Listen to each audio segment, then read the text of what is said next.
नमस्कार। आप सुन रहे हैं द बॉलीवुड रेडियो और मैं हूं आपके साथ आकाश। दोस्तों, किस्सा राजेश खन्ना का और बात आखिर दिनों की। एक बार एक पत्रकार ने राजेश खन्ना से सवाल पूछा कि आखिरी बार आप कब रोए थे। राजेश खन्ना ने जवाब दिया, अभी 1 मिनट पहले ही, जब बारिश हो रही थी। मैं बारिश में रोता हूं ताकि किसी को पता न चल सके कि मैं रो रहा हूं। तो आप हमारे साथ फिल्म बनाना चाहते हैं? राजेश खन्ना ने फोन पर बात करते हुए कहा। और उस पल मुझे लगा कि शरीर बूढ़े हो जाते हैं पर आवाजें बूढ़ी नहीं होती। फिल्म निर्देशक अशोक त्यागी ने राजेश खन्ना की आवाज पहली बार फोन पर सुनते हुए यही सोचा था। अशोक त्यागी पहले देवानंद के साथ रिटर्न्स ऑफ ज्वेल थीफ और शत्रुघ्न सिन्हा के साथ भारत भाग्य विधाता निर्देशित कर चुके थे। अब वो राजेश खन्ना के साथ हॉलीवुड क्लासिक गॉडफादर पर आधारित एक फिल्म बनाना चाहते थे। यही फिल्म रियासत 2014 में राजेश खन्ना की आखिरी फिल्म साबित हुई। राजेश खन्ना ने दिल्ली में अपने ज्योतिषी दोस्त भरत उपमन्यु को अपनी कुंडली दिखाई। उन्हें पूरा यकीन हो चला था कि उनके जीवन में अच्छा समय जल्द आने वाला है। पत्रकार पंकज वोहरा के मुताबिक राजेश खन्ना ने इन दिनों शायद तमिलनाडु में अपनी कोई प्रॉपर्टी बेची थी और इससे मिले पैसों से उन्होंने इनकम टैक्स से अपना बंगला छुड़ाया था और उसमें मरम्मत का काम भी शुरू करवा दिया था। अशोक त्यागी के साथ राजेश खन्ना की मुलाकातें होती रहीं। अलग अलग स्क्रिप्ट्स पर दोनों की चर्चा होती रही। इस तरह साल गुजरते रहे। आखिरकार 1 जनवरी 2011 को राजेश खन्ना ने अशोक त्यागी को बुलाया और कहा कि फिल्म शुरू की जाए। काफी कोशिश के बाद आखिरकार 25 फरवरी 2011 को फिल्म रियासत की शूटिंग शुरू हो गई। अशोक त्यागी बाद के दिनों में एक इंटरव्यू में बताते हैं कि अमिताभ बच्चन फिल्म सरकार में ऐसे ही डॉन का रोल निभा चुके थे। काका जी ने मुझसे सरकार और गॉडफादर दोनों की डीवीडी मंगवाई और बैठकर देखी। फिर जब वो सेट पर आए तो बिल्कुल अलग राजेश खन्ना थे। ये उनकी बिल्कुल अलग परफॉर्मेंस है। आप इसे देखकर हैरान रह जाएंगे। अपना पूरा अंदाज बदल दिया उन्होंने इस फिल्म रोल के लिए, इस फिल्म के लिए। शूटिंग के समय वो कभी मॉनिटर नहीं देखते थे। बोलते थे, हमारे जमाने में कहाँ मॉनिटर होते थे, हमें तो आदत ही नहीं। फिल्म का बजट कम था और अशोक पहले राजेश खन्ना का काम निपटा लेना चाहते थे। अगले 3 महीने में राजेश खन्ना के 90% सीन्स की शूटिंग पूरी कर ली गई। आखिरी शेड्यूल में क्लाइमैक्स के कुछ सीन रह गए थे जो कुछ दिनों में शूट होने थे। जून 2011 में राजेश खन्ना की तबीयत अचानक खराब हुई। उन्होंने बिस्तर पकड़ लिया। अशोक त्यागी बताते हैं कि शूटिंग के करीब महीने भर बाद जब वो राजेश खन्ना से मिलने गए तो हैरान रह गए। वो बेहद कमजोर हो गए थे। उनका वजन अचानक बेहद कम होने लगा था। अशोक बताते हैं कि उस दिन उन्होंने हमारे साथ चाय पी तो हम हंसने लगे कि काका जी, आज तो आपके साथ चाय पी रहे हैं। वो धीमी आवाज में बोले, पिक्चर पूरी कर लो। मैंने कहा, कर लेंगे, आप ठीक तो हो जाइए। मेरी बात सुनकर वो खामोश हो गए। मैं तो नहीं जानता था, लेकिन उन्हें शायद पता था कि ठीक होने की हालात से वो बहुत आगे निकल चुके हैं। राजेश खन्ना के साथ जुड़ा एक वाक्य अशोक त्यागी भूल नहीं पाते। रियासत शुरू होने से पहले वो अक्सर राजेश खन्ना के साथ उनके लिंकिंग रोड वाले ऑफिस में मिला करते थे। ये उन दिनों की बात है जब वो अपने इसी ऑफिस में रहा करते थे। अशोक के मुताबिक एक शाम उन्होंने उनके साथ 2-3 पैग लेने के बाद राजेश खन्ना अपनी मारुति 800 कार में अशोक के साथ ड्राइव पर निकल गए और सीधे आशीर्वाद के सामने जाकर गाड़ी रोक दी। अशोक के साथ वो वहां एक बेंच पर बैठ गए। उनका बंगला इनकम टैक्स डिपार्टमेंट ने सील किया हुआ था। उस रात हल्की हल्की बारिश के बीच राजेश खन्ना ने अशोक त्यागी को अपने सुनहरे दौर की कई बातें सुनाई। उन्होंने अशोक त्यागी से कहा कि जिस बेंच पर वो बैठे हैं, किसी जमाने में उसी बेंच के पास सैकड़ों लोग सिर्फ उन्हें देखने के लिए घंटों इंतजार करते थे। अशोक ने जब काका की ये बात सुनी तो बोले, काका जी, फिक्र मत कीजिए, आप देखना हमारी फिल्म के बाद वो फैन फिर से आएंगे। और इस बात पर उन्होंने एक फीकी सी मुस्कान दी थी। बिस्तर पर बीमार पड़े राजेश खन्ना ने वैसी ही फीकी मुस्कान के साथ अशोक त्यागी से जल्द फिल्म खत्म करने को कहा। अशोक के मुताबिक उनके दिल में कहीं ना कहीं ये आखिरी ख्वाहिश दबी थी कि उनके फैंस लौट आएं। अगर गालिब दारू पीकर मर सकता है तो मैं क्यों नहीं। राजेश खन्ना ने यह बात फिल्म पत्रकार अली पीटर जॉन से कही थी। उन्होंने जिंदगी भर बहुत शराब पी थी और अब जिंदगी का वो मकाम था जब उम्र भर की शराब उन्हें बड़ी तेजी से पी रही थी। हालांकि अब राजेश खन्ना शराब को पूरी तरह छोड़ चुके थे, मगर उनका लीवर जवाब देने की कगार पर पहुंच चुका था। मुंबई में सारी मेडिकल जांच के बाद राजेश खन्ना को डॉक्टर्स ने खबर दी कि उन्हें कैंसर है। मुंबई में Lilavati hospital and research centre में उनका इलाज करने वाले मशहूर gastrointestinal doctor P Jagannath, जब उन्हें बताया गया कि कैंसर की एडवांस स्टेज पर वो हैं, तो कुछ पल के लिए राजेश खन्ना खामोश हो गए। इस सच को स्वीकार करने में उन्हें कुछ पल लगे। फिर खुद को बहादुरी से संभालते हुए उन्होंने डॉक्टर जगन्नाथ की तरफ देखा और बोले, मेरी किस्मत में आनंद की तरह ही जीना लिखा है। द हिंदू अखबार को दिए अपने एक इंटरव्यू में डॉक्टर जगन्नाथ बताते हैं कि राजेश खन्ना करीब 18 महीने तक कैंसर से लड़ते रहे, मगर जब भी वो उनसे मिलने आते तो चेहरे पर मुस्कान होती थी, मानो वो आनंद की तरह गम के माहौल को खुशियों में बदलना चाहते हों। वो किरदार जिसे उन्होंने बड़ी शिद्दत से पर्दे पर जिया था, जिसने उन्हें हिंदी सिनेमा में अमर कर दिया था, वही किरदार अब स्क्रिप्ट के पन्नों और स्क्रीन की चकाचौंध से निकलकर जीता जागता इंसान बन गया था। आनंद और राजेश खन्ना अब एक हो चुके थे। भूपेश रसीन, जो कि राजेश खन्ना के साथ तकरीबन 2 दशक तक एक साथ रहे आखिरी दिनों में, वो भी उनके व्यक्तित्व में आए इस बदलाव को याद करते हुए कहते हैं कि काका जी को अपनी मौत से तकरीबन साल भर पहले पता चल गया था कि उनके पास जीने के लिए अब ज्यादा वक्त नहीं बचा है।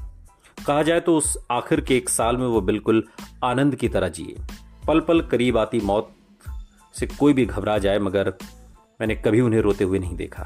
वो बदल गए थे, दर्द को भूलकर मजाक करते थे, लेकिन हम सब जानते थे कि वो एक्टिंग कर रहे हैं। अकेलेपन में उनका हाल कुछ और ही हो जाता था।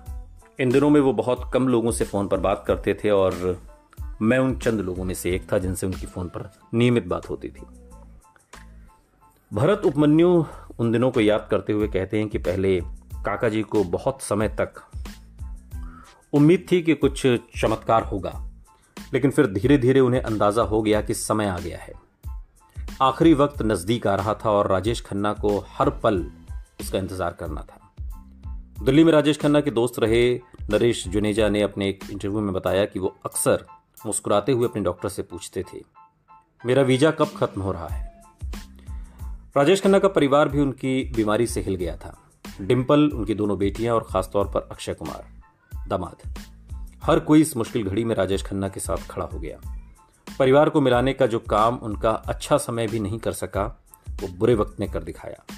डिम्पल के करीबी दोस्त अमर सिंह बताते हैं कि क्योंकि दिवंगत समाजवादी पार्टी के नेता, उन्होंने एक इंटरव्यू में बताया कि डिम्पल का ये मानना था कि रिश्तों में भले ही दूरी आ गई हो, मगर जब जब जरूरत पड़ी, चाहे चुनाव हो या आखिरी समय, वो हमेशा राजेश खन्ना के साथ आ गए।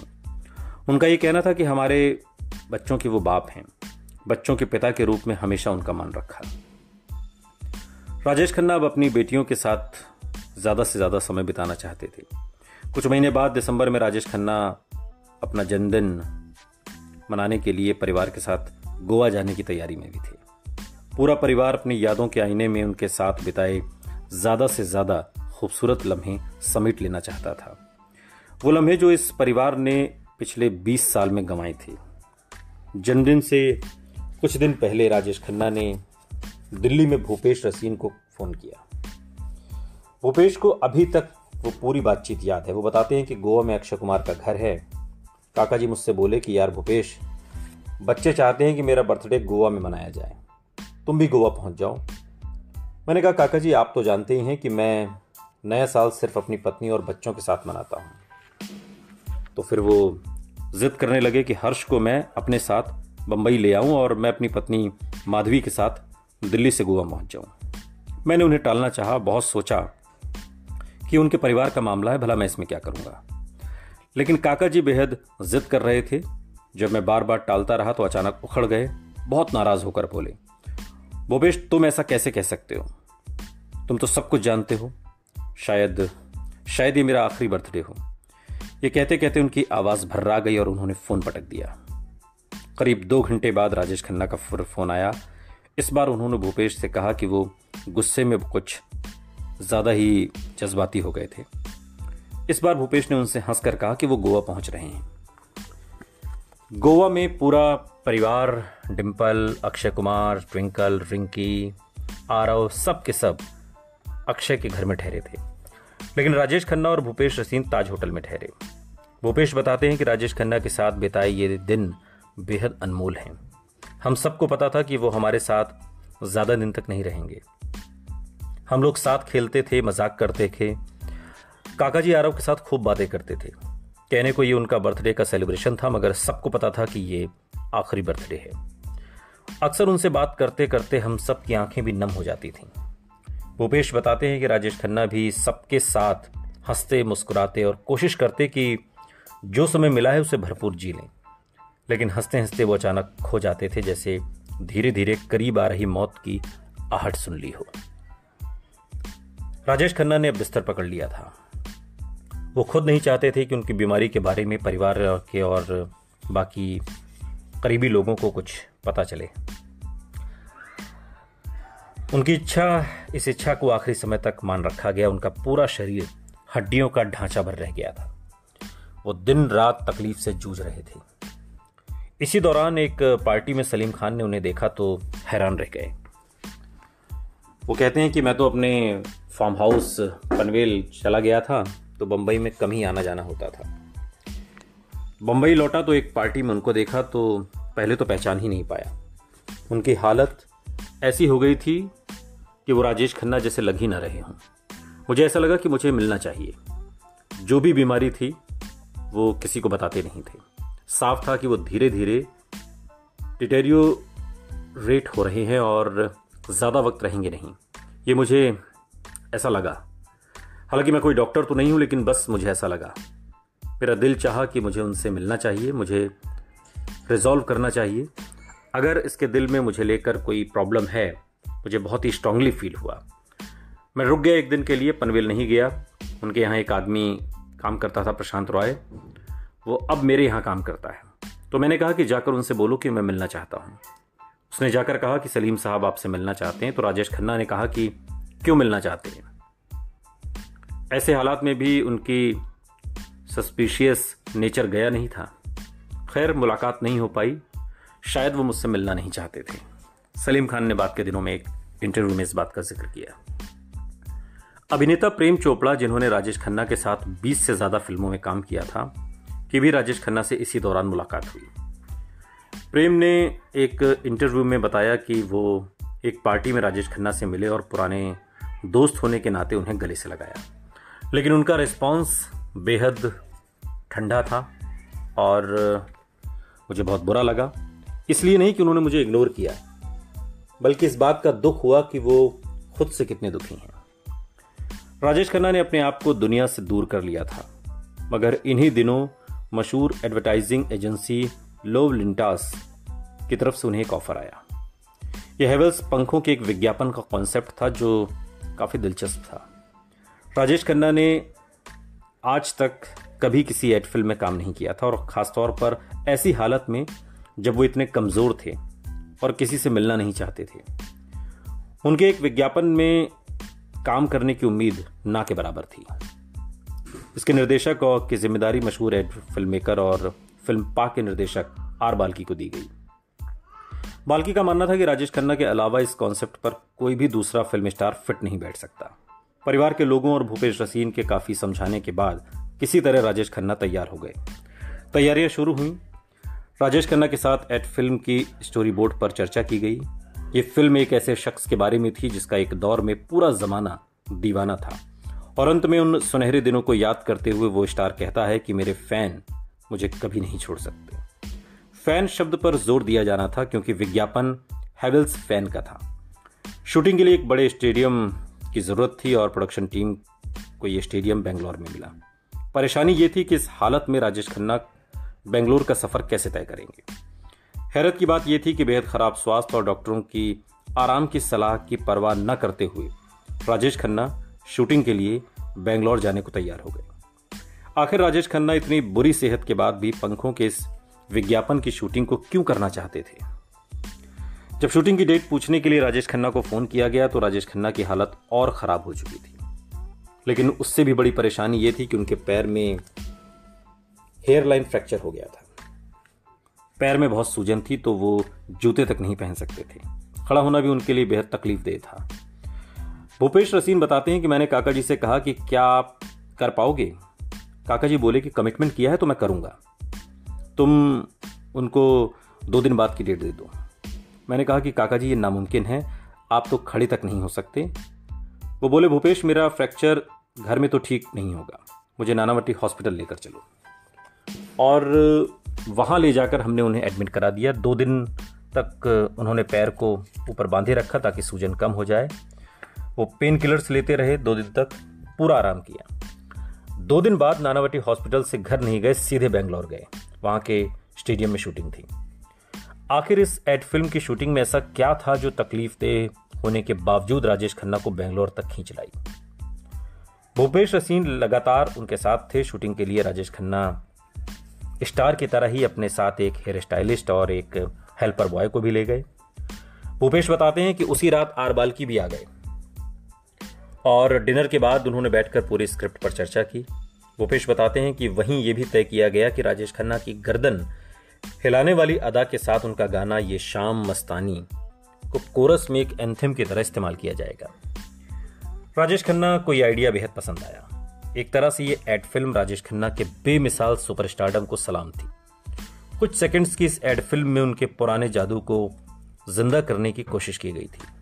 ये फिल्म दर्शकों को उन पुराने दिनों में ले जाती थी जब राजेश खन्ना इंडस्ट्री के बेताज बादशाह हुआ करते थे। विज्ञापन राजेश खन्ना की एक पंच लाइन पर खत्म होता है कि उनके फैन उन्हें कभी नहीं छोड़ सकते। इस बात पर कहीं ना कहीं राजेश खन्ना को वाकई यकीन था।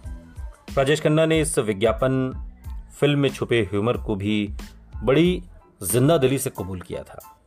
भूपेश के मुताबिक उस रात होटल जाने से पहले उन्होंने बाल्की को वॉक करके दिखाया। वो दर्द से लड़खड़ा रहे थे, लेकिन अपनी मशहूर चाल उन्होंने बाल्की के लिए चल कर दिखा दी। उनकी हिम्मत देखकर बाल्की बस इतना ही कह सके, हेड्स ऑफ टू यू। वो रात मुश्किल थी। फ्रैक्चर की तकलीफ से लड़खड़ाते राजेश खन्ना के लिए सीधे खड़े होना तक मुश्किल था। पल पल उन्हें खाता जा रहा कैंसर जैसे उनकी ताकत को निचोड़ रहा था। कंकाल की तरह लगने वाले राजेश खन्ना फिर भी बेंगलोर के स्टेडियम की अपनी आखिरी शूटिंग के लिए यूं उत्साहित थे जैसे कि उनकी पहली शूटिंग हो। न जाने इस शहर में ऐसा क्या था जो दर्द और तकलीफ के बीच उन्हें खींच लाया था। अगली सुबह शूटिंग का दिन था। अपनी वैनिटी वैन में वो शूटिंग के लिए तैयार हुए। मेकअप किया, सफ़ेद शर्ट के साथ काली बो लगाकर उन्होंने काले रंग का टैक्सीडो पहना। शूटिंग स्टेडियम के अंदर थी, वैन स्टेडियम के बाहर थी। राजेश खन्ना के लिए अपने पैरों पर चलना बेहद मुश्किल था, इसलिए तैयार होकर राजेश खन्ना एक व्हील चेयर पर बैठकर स्टेडियम के अंदर आए। जैसे ही वो स्टेडियम के अंदर दाखिल हुए, उनके होंठों पर मुस्कान तैर गई। उन पलों को शायद अपने अतीत के एक सुनहरे दिन में वो पहुंच गए। वो पल जब उन्हें अपने करिश्माई सुपरस्टारडम का पहली बार अंदाजा हुआ था। जब उन पलों को याद करते हुए उन्होंने एक बार कहा था कि मुझे आज तक वो लम्हा याद है जब मुझे पहली बार अंदाजा हुआ था कि कामयाबी कितनी जबरदस्त हो सकती है। ये साल 1971 में अंदाज के फौरन बाद का किस्सा था। बेंगलोर में और हवाओं में बस एक ही आवाज गूंज रही थी। जानते हो, ये रोमन साम्राज्य के किसी स्टेडियम जैसा था और मैं किसी बच्चे की तरह रो पड़ा था। करीब 40 साल बाद किस्मत राजेश खन्ना को एक बार फिर उसी शहर बेंगलोर में ले आई थी, उनकी जिंदगी की आखिरी शूटिंग के लिए। इस एड की मेकिंग के दौरान अपनी लड़खड़ाती आवाज में उन्होंने कहा, जहां पहली बार मेरी पहचान बनी, मेरे ऑडियंस ने मुझे स्वीकार किया। मैं ये महसूस कर रहा हूं कि आज मैं उसी हिस्से में आया हूं, उनके साथ आया हूं, उनके लिए आया हूं, उनके प्यार की खातिर। वो सम्मान जो मैं चाहता हूं, उन्होंने मुझे दोनों हाथों से दिया। क्या यही वजह थी कि बेहद दर्द और तकलीफ के बावजूद राजेश खन्ना इस शूटिंग के लिए तैयार हो गए थे? अपनी लगातार गिरती हुई सेहत की वजह से शायद वो अपनी जिंदगी का आखिरी शॉट उसी जगह देना चाहते थे जहां उन्होंने अपने सुपरस्टारडम को पहली बार आंखों से देखा था। भाग्य का चक्र पूरा हो चुका था। लाइट साउंड, कैमरा, एक्शन की आवाजें पूरे दिन गूंजती रहीं। आर बाल्की बताते हैं कि मेरे सामने वो शख्स था जिसके जैसा स्टारडम किसी ने पहले कभी नहीं देखा था। उनको कैमरे के बारे में सब कुछ मालूम था। मैं क्या चाहता था वो सब समझ गए। इस एड फिल्म की शुरुआत में अंधेरे में एक शख्स दूसरे छोर पर दिख रही रोशनी की तरफ चलता नजर आता है। इस सफर के बीच में कुछ पुराने दृश्य दिखते हैं जिसमें लोग राजेश खन्ना की गाड़ी में बैठकर पीछे भाग रहे हैं, उनके ऑटोग्राफ मांग रहे हैं, उनके पोस्टर लिए खड़े हैं। साथ में उनकी फिल्मों के मशहूर शॉट भी नजर आते हैं।